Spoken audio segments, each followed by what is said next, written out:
జై తెలంగాణ. అందరికీ నమస్కారం. మొన్నటిదాకా మనం చూసినాం, రైతులు కళ్ళాలలో వడ్లు కొంటలేరని చాలా పెద్ద ఎత్తున ఇబ్బంది పడ్డటువంటి పరిస్థితి. మనందరం కూడా రైతులకు సహాయం చేద్దామని వడ్లు కొనాలని డిమాండ్ చేసినాం. అయినప్పటికీ దాదాపు 8 నుంచి 10 కిలోల వరకు తరుగు అంటే కడతా తీసుకుంటూ కూడా రైతుల్ని ఇబ్బంది పెట్టి నానా హింసలు పెట్టి చివరికి అక్కడిక్కడ వదిలేసి రాష్ట్ర ప్రభుత్వం రైతుల్ని తీవ్రంగా నిర్లక్ష్యం చేసినటువంటి పరిస్థితిని గమనించినాం.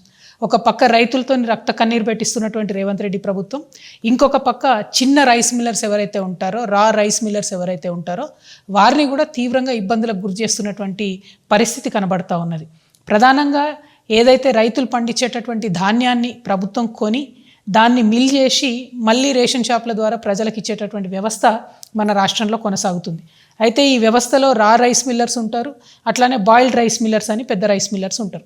ఈ బాయిల్డ్ రైస్ మిల్లర్స్ అనేటోళ్ళు ఒక్కొక్క జిల్లాలో పెద్ద ఎత్తున రైస్ మిల్స్ పెట్టుకొని 100 కోట్ల రూపాయలతోని వ్యాపారం చేసేటటువంటి బడా వ్యాపారవేత్తలు ఉంటారు.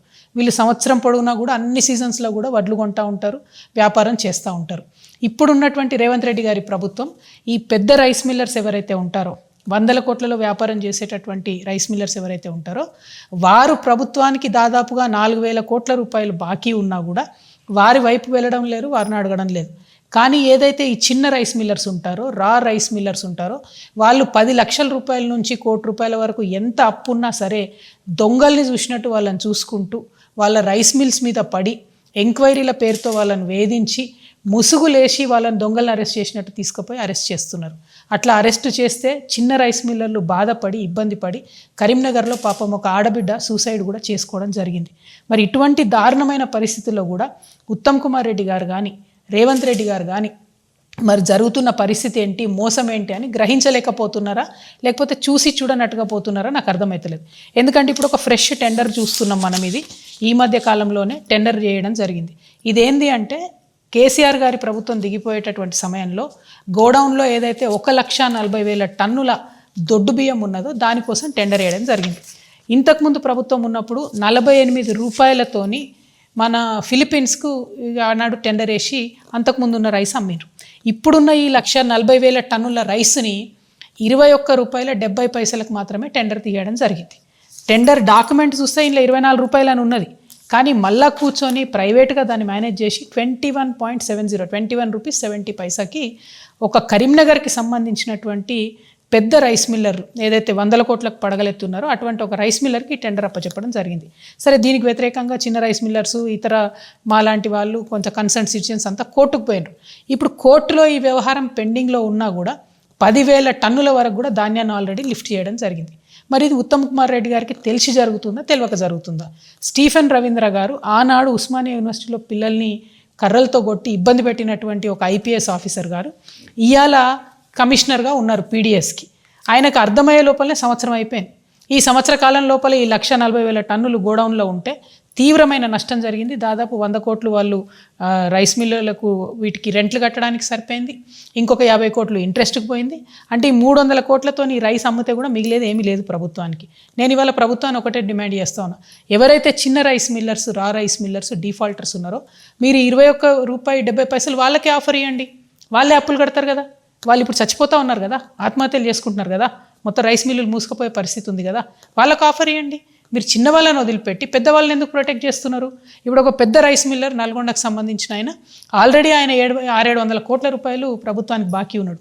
ఆయనకి ఇప్పుడు ఇంకో కొత్త రైస్ మిల్లుకి పర్మిషన్ ఇచ్చింది ప్రభుత్వం, వర్గాల్లో పర్మిషన్ ఇచ్చింది. ఆయనకు మళ్ళీ 300 కోట్ల రైస్ కూడా ఇచ్చింది. ఎట్లా ఇస్తారు మీరు? చిన్న రైస్ మిల్లర్స్ డిఫాల్టర్లు ఉన్న వాళ్ళకి ఇస్తున్నారా రైస్? ఫిజికల్ వెరిఫికేషన్ పేర్లతో వాళ్ళని వేధిస్తలేరా, సతాయిస్తలేరా? ఈ అంశాలన్నీ పక్కకు పెట్టి ప్రజలు గమనిస్తలేరు, ప్రతిపక్షాలు గమనిస్తలేరు అని మీరు అనుకుంటే తప్పు.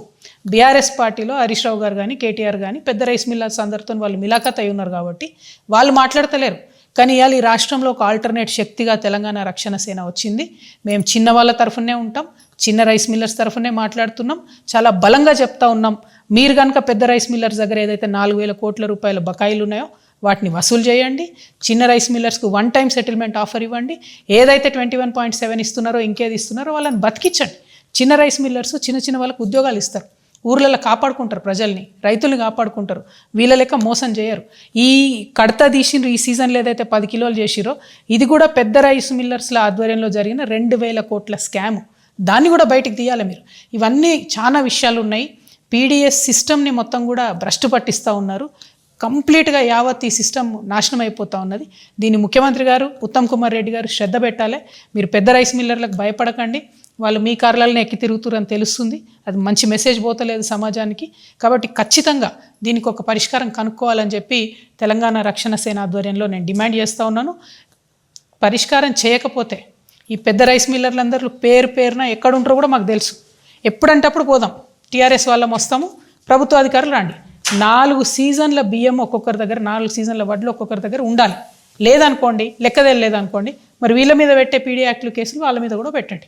ఎందుకంటే 15 లక్షల టన్నుల ధాన్యం ఉండాల్సిన దగ్గర 5 లక్షల టన్నులు కూడా లేవని మీ కమిషనరే రిపోర్ట్ ఇచ్చిండు. మరి ఛాలెంజ్ చేస్తాను ఉత్తమ్ కుమార్ రెడ్డి గారు, మీరు మినిస్టర్ కదా, మీరు ఎటంటే అటు పోదాం, ఏ జిల్లాకంటే ఆ జిల్లాకు పోదాం, నేను వస్తా, మీరు కూడా రండి. వాళ్ళ దగ్గర కనుక ఆ వడ్లు దొరకకపోతే ఏదైతే చిన్న వాళ్ళ మీద, చిన్న రైస్ మిల్లర్స్ మీద కేసులు పెడుతున్నారో పెద్దవాళ్ళ మీద కూడా పెట్టండి. ఒక దళితుడు అండి పాపం, ఆయన రైస్ మిల్ పెట్టుకున్నాడు, ఆయన మీద పీడీ యాక్ట్ పెట్టిరు. మరి మీకు ధైర్యం ఉంటే పెద్దోళ్ళ మీద పెట్టండి. మా నిజామాబాద్లో కూడా ఒక ఆయన ఉన్నాడు, ఇట్లా పెద్ద మనిషి, ఎన్నో ఏళ్ళకెళ్ళి రైస్ మిల్ దాంట్లో ఉన్నాడు, ఆయన కూడా ఇదే మోసం చేస్తున్నాడు. సో ఈ పెద్ద రైస్ మిల్లర్ల దందాను ఇమీడియట్గా ప్రభుత్వం ఆపాలి. ఈ పీడిఎస్ రైస్ ఏదైతుందో ఇప్పటికన్నా మీరు ఫిలిపీన్స్ కమ్మండి, కనీసం అంతకో ఇంతకో ఇప్పుడు తుట్టిపోకుండా గవర్నమెంట్కి నష్టం రాకుండా ఉంటుంది. అల్టిమేట్గా ప్రజల సొమ్ము కాపాడబడాలి, ప్రజలకు మీరు మంచి రైస్ ఇవ్వాలని నేను కోరుతున్నాను. Thank you.